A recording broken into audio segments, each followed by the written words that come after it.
आज हम बात करेंगे पोस्टपार्टम डिप्रेशन की। डब्ल्यूएचओ के मुताबिक भारत में 5 में से 1 महिला पोस्टपार्टम डिप्रेशन से पीड़ित है। ये बहुत आम समस्या है। अस्सलाम वालेकुम, मैं डॉक्टर शबीना जावेद, स्त्री प्रसूति और बांझपन रोग विशेषज्ञ, IVF कंसल्टेंट। पोस्टपार्टम डिप्रेशन यह एक मानसिक बीमारी है जो आपके सोचने, कार्य करने, महसूस करने के कार्यों को नकारात्मक तरीके से प्रभावित करती है। माँ बनना संसार का सबसे बड़ा सुख होता है। यह नई जिम्मेदारियों को भी लेकर के आता है, जिसमें शारीरिक और मानसिक बहुत सारे बदलाव आते हैं। इस अनुभव को बेबी ब्लू के नाम से भी जाना जाता है, जिसमें मिजाज का बदलाव, नींद ना आना, सोने में कठिनाई होना, ये आम समस्याएं होती हैं। आमतौर पर डिलीवरी के बाद पहले 2 से 3 दिनों में ये समस्याएं अपने आप ठीक हो जाती हैं। जिन महिलाओं में ये समस्या ठीक नहीं हो पाती है, उनको मेडिसिन की या फिजियोथेरेपी की ज़रूरत पड़ती है। वहीं कुछ महिलाओं को ये दिक्कत बहुत लंबे समय तक बनी रहती है। आमतौर पर पहले डिलीवरी के पहले 1 से 3 दिनों के बीच में ये समस्याओं का अनुभव बना रहता है। अगर ये समस्याएं 3 से 4 दिनों में ख़त्म हो जाए तो इसको आम बात कही जाती है।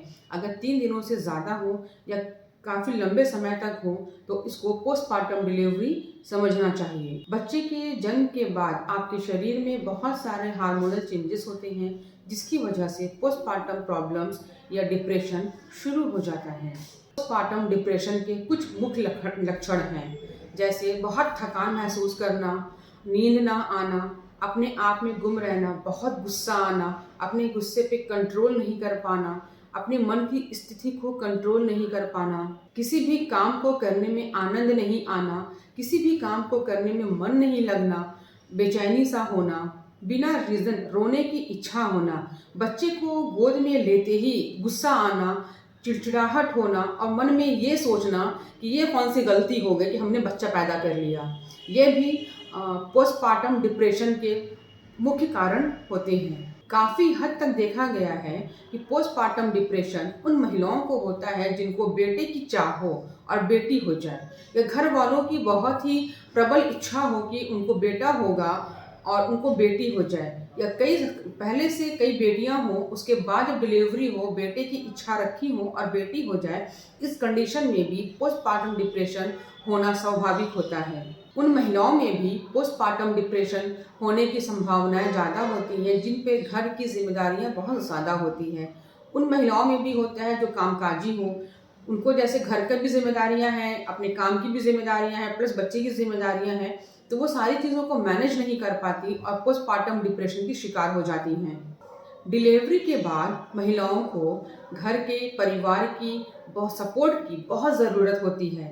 परिवार वालों को चाहिए कि जिस महिला की डिलीवरी है या डिलीवरी हुई है, उन महिलाओं को मेंटली सपोर्ट करें, फिज़िकली सपोर्ट करें। उनको ये हमेशा बताती रहें कि बेटा हो या बेटी हो कोई फ़र्क नहीं पड़ता, हमारे लिए दोनों बच्चे ही बहुत इम्पॉर्टेंट हैं। परिवार के सहयोग से, प्रेम से बहुत सारी परेशानियों से महिलाएं बच सकती हैं, बहुत सारी बीमारियों से बच सकती हैं, स्पेशली पोस्टपार्टम डिप्रेशन जैसी भयंकर बीमारी से भी बच सकती हैं। जिस महिलाओं को गर्भावस्था चल रही हो, उनको शुरू से ही बहुत केयर करनी चाहिए, बहुत उनको फिज़िकली मेंटली बहुत सपोर्ट करना चाहिए परिवार वालों को। परिवार का जो रोल होता है ना, बहुत इम्पॉर्टेंट होता है। और डिलीवरी के बाद महिलाओं को चाहिए कि डिलीवरी के बाद अपने घर की जो भी प्रेग्नेंट लेडी हैं उनका बहुत ख्याल रखें। नई बनने वाली माँ को केयर करें, उनको हर तरह से केयर करें। जैसे पहले के ज़माने में क्या होता था कि घर की बूढ़ी बुजुर्ग औरतें इकट्ठा होती थी, एक आंगन में बैठती थी, कोई बच्चा संभाल रहा है तो कोई डिलीवर्ड जो महिला को बच्चा हुआ है उनको संभाल रहा है, तो बॉडी में तेल की मालिश हो रही है।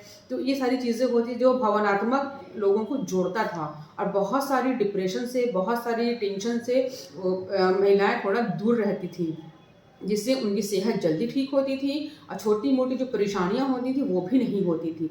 आज क्या है कि एकल परिवार है, सिंगल फैमिली है, सिंगल लोग रहते हैं, फ्लैट में रहते हैं, जहाँ पर ढेर सारे लोग नहीं हो पाते हैं, बहुत लोग नहीं हो पाते हैं, बहुत घर की बूढ़ी बुजुर्ग दूर रहती हैं, या कोई बहुत शहर से बाहर काम कर रहा है जहाँ पर घर की बूढ़ी बुजुर्ग औरतें नहीं पहुँच पाती हैं, तो वहाँ पर इस टाइप की समस्याएं हमेशा जन्म लेती रहती हैं। डिलीवरी के समय घर की बुजुर्ग महिला का साथ होना बहुत ज़रूरी होता है। उनको एक्सपीरियंस होता है अपनी लाइफ का, उनको एक्सपीरियंस होता है अपनी डिलीवरीज़ का, तो वो बहुत अच्छे से नई बनने वाली माँ की केयर कर पाएंगी, नए जन्मे बच्चे की केयर कर पाएंगी, जिससे महिला को मेंटली काफ़ी सुकून मिलता है और पोस्टपार्टम डिप्रेशन में जाने से वो बच जाती हैं। जिन महिलाओं में पोस्टपार्टम डिप्रेशन में ये सिम्टम आते हैं, जैसे बच्चे को देख करके रोना, चीखना, या बच्चों को खुद से दूर रखना, उसको ब्रेस्ट फीडिंग नहीं कराना, उसको थोड़ा बहुत दूर करते हैं, तो घर के परिवार के लोग ये समझते हैं कि दूसरा कारण है। ऐसा तो नहीं है कि दूसरा रीज़न है जिसकी वजह से ये महिला अपने ही बच्चे को दूर कर रही है, बट दूसरा कारण कुछ भी नहीं होता है। उनके बॉडी में हार्मोनल चेंजेस की वजह से पोस्टपार्टम डिप्रेशन आने लगते हैं, जिससे महिलाएं इस टाइप की हरकत करने लगती हैं।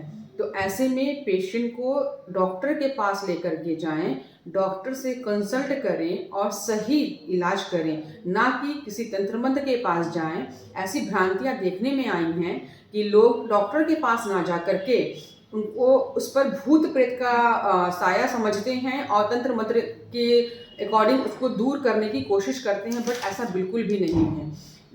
जागरूक रहें, जागरूक बने, समाज में जागरूकता फैलाएं। महिला को सबसे पहले डॉक्टर को दिखाएं, डॉक्टर से कंसल्ट करें कि डॉक्टर क्या कह रहा है, और डॉक्टर की बताई हुई दवाइयों का समय पर सेवन करें, जिससे पेशेंट को रिलीफ मिले।